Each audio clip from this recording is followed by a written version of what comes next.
अस्सलामुअलैकुम जी। Medical physics chapter चल रहा है मेडिकल इमेजिंग का। आज हम देखेंगे अल्ट्रासाउंड सोनोग्राफी के बारे में, या अल्ट्रासाउंड इमेजिंग कह लें। तो अल्ट्रासाउंड बुनियादी तौर पर रेफर किया जाता है मैकेनिकल लॉन्गिट्यूडनल वेव्स होते हैं जिनकी फ्रीक्वेंसी 20 किलो हर्ट्ज से ज्यादा होती है, जो कि इंसानी जो हियरिंग की कैपेबिलिटी है उससे ज्यादा है। जो मेडिकल इमेजिंग है वो आम तौर पे 2 से 20 मेगाहर्ट्ज के बीच की फ्रीक्वेंसीज को यूज करता है। अब कुछ बेसिक इसकी कैरेक्टरिस्टिक्स देख लेते हैं। वेव प्रोपोगेशन की बात करें तो ये वेव प्रोपोगेट करती हैं बायोलॉजिकल टिश्यूज के अंदर पीरियोडिक कंप्रेशन और रेयर फ्रैक्शन के साथ मीडियम की। एवरेज स्पीड इनकी 15-40 मीटर पर सेकेंड होती है। ये वो स्पीड है जो साउंड इन्फ्लुएंस करती है टिश्यू डेंसिटी को और स्टिफनेस को। एवरेज स्पीड टिश्यू की ये हम कैलिब्रेशन स्टैंडर्ड के तौर पे लेके चलते हैं, यानी कि ये हमारा एक स्टैंडर्ड है अल्ट्रासाउंड स्कैनर्स के लिए। तो स्पीड ऑफ साउंड मीडियम में अगर हम डिटरमिन करनी हो तो डेंसिटी और कंप्रेसिबिलिटी और या बल्क मॉडुलस से देख लेते हैं। तो V इज इक्वल टू के बाई रो आज लिखा जा सकता है या B बाई रो लिखा जा सकता है। तो फंडामेंटल जो वेव इक्वेशन है वो गवर्न करती है ऑल साउंड वेव प्रोपोगेशन को, वो है V is equal to F lambda. F यहाँ पे फ्रीक्वेंसी है, लैम्डा यहाँ पे वेवलेंथ है। स्पीड हम कांस्टेंट रखते हैं, एक तरह से 15-40 के स्टैंडर्ड को लेके चलते हैं। ये इक्वेशन डिमॉन्स्ट्रेट करती है इनवर्स रिलेशनशिप फ्रीक्वेंसी और वेवलेंथ का, यानी एक्ट कांस्टेंट प्रोपोगेशन स्पीड। जैसे मैंने कहा, अगर फ्रीक्वेंसी बढ़ेगी वेवलेंथ कम हो जाएगी। तो डायग्नोस्टिक इमेजिंग के लिए वेवलेंथ डिटरमिन करती है थ्योरेटिकल लिमिट ऑफ रेजोल्यूशन, यानी कि हम जो रेजोल्यूशन है स्ट्रक्चर की स्मॉलर देन 1 वेवलेंथ के नहीं कर सकते। इतना एक छोटी वेवलेंथ जितना ही रिजॉल्व करके देख सकते हैं। इंटेंसिटी और एक्यूस्टिक पावर की बात की जाए तो मैक्सिमम पार्टिकल जो डिस्प्लेसमेंट है या जो प्रेशर वेरिएशन है एक्यूस्टिक डेंसिटी के इंटेंसिटी के साथ रिलेट करता है। जितना एम्पलीट्यूड ज्यादा होगा लाउडर साउंड होगी या ब्राइटर इको होगी इमेजिंग में। तो इंटेंसिटी ऑफ अल्ट्रासाउंड को हम डिफाइन कर सकते हैं acoustic power per unit area, power by area P by A लिखा जा सकता है। अब हम जानते हैं कि ये डिक्रीज करता है with the increase of distance, यानी इनवर्स स्क्वायर लॉ को फॉलो कर रहा होता है इंटेंसिटी।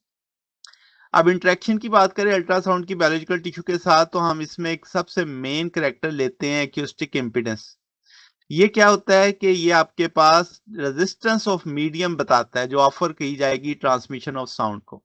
इसे हम Z कह देते हैं, रो V, यहाँ पे रो डेंसिटी है, V वेलोसिटी है, रेल इसके यूनिट है, kg मीटर पर मीटर स्क्वायर पर सेकंड इसके यूनिट, ऐसे यूनिट्स बनते हैं, बेस यूनिट्स बनते हैं।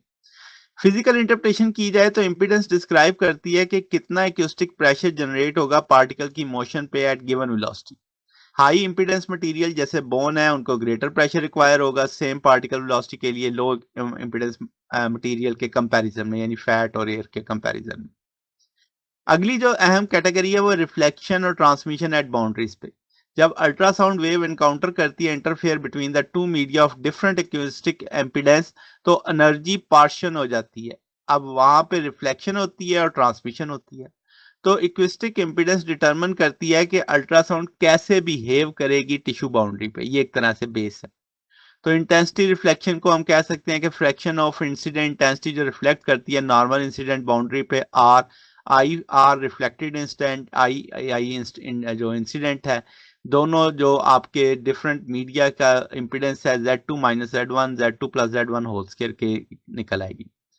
और ट्रांसमिशन की बात की जाए तो इसे ट्रांसमिशन को IT बाई आई कह देंगे, 4Z1 Z2 Z1 plus Z1 Z2 plus Z1 whole square, और इसे I माइनस आर भी लिखा जा सकता है, 1 माइनस आर लिखा जा सकता है।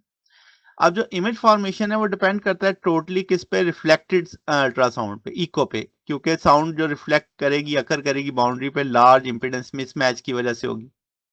तो हम कहेंगे इसी वजह से वहां पे कपलिंग जेल यूज की जाती है कि जेड ऑफ द एयर जो वास्टली डिफरेंट होता है स्किन से, वो काज करता है 100% reflection at the skin surface. Gel match करती है इंपीडेंस को, अलाउ करती है बीम एंटर करने के बॉडी के लिए। तो अटेनुएशन ऑफ द अल्ट्रासाउंड की बात की जाए, जो इंटेंसिटी में कमी आती है, जैसे वो टिश्यू से पास करेगी इसकी इंटेंसिटी एक्सपोनेंशियली डिक्रीज करेगी। तो अब्सॉर्प्शन की वजह से, स्कैटरिंग की वजह से, रिफ्लेक्शन की वजह से I is equal to I naught e की पावर माइनस म्यू एक्स। तो साउंड इंटेंसिटी लेवल की बात करें जो डेसिबल स्केल है, इन क्लिनिकल प्रैक्टिस हम कहेंगे अटेनुएशन टिपिकली एक्सप्रेस की जाती है डेसिबल में। B is equal to 10 log 10 I over I nought यहाँ पे रेफरेंस है 10 इज पर 12 वाट पर मीटर स्क्वायर। फिजिकल इंटरप्रिटेशन भी की जाए तो हाई फ्रीक्वेंसी प्रोवाइड करती है बेटर रेजोल्यूशन, क्योंकि उसमें वेवलेंथ छोटी हो जाएगी, वेवलेंथ छोटी होगी तो रिजॉल्व अच्छा कर सकेगी, मगर पेनिट्रेट लेस करेगी क्योंकि इंक्रीज अटेनुएशन हो जाएगी। तो फ्रीक्वेंसी की सिलेक्शन या ऑर्गन को देख के की जाती है। 2 से 5 मेगाहर्ट्ज के लिए डीप एब्डोमिनल इमेजिंग के लिए लीवर और किडनी के लिए, 5 से 10 मेगाहर्ट्ज के लिए हम कहते हैं सरफेशियल स्ट्रक्चर थायराइड टेस्टिस के लिए, और आपके पास 10 से 15 मेगाहर्ट्ज वेरी सुपरफिशियल यानी वेस्कुलर है आपके पास, उसके लिए 20 से 50 के लिए इंट्रावेस्कुलर या ऑप्थिक इमेजिंग आंख के लिए। अब अटेनुएशन जो कॉज की जाती है, जैसे मैंने पहले कहा, अब्जॉर्प्शन, स्कैटरिंग, रिफ्लेक्शन और रिफ्रैक्शन की वजह से होती है। इसमें अगर हम स्कैटरिंग की बात करें तो स्कैटर अकर करता है जब अल्ट्रासाउंड इंटरेक्ट करती है with structure of smaller wave then wavelength. IS proportional है F की पावर 4 D की पावर 6। यहाँ पे ब्लड सेल्स के लिए, स्मॉल टिश्यू इनहोमोजीनियस के लिए।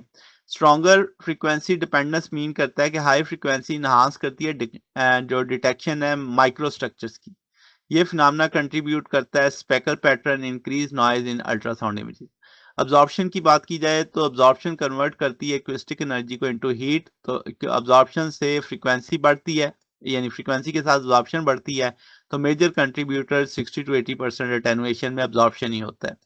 तो ये हमारे पास एक बेसिक इंट्रो था, आगे हम फर्दर इसकी डिटेल आने वाले लेक्चर्स में देखेंगे।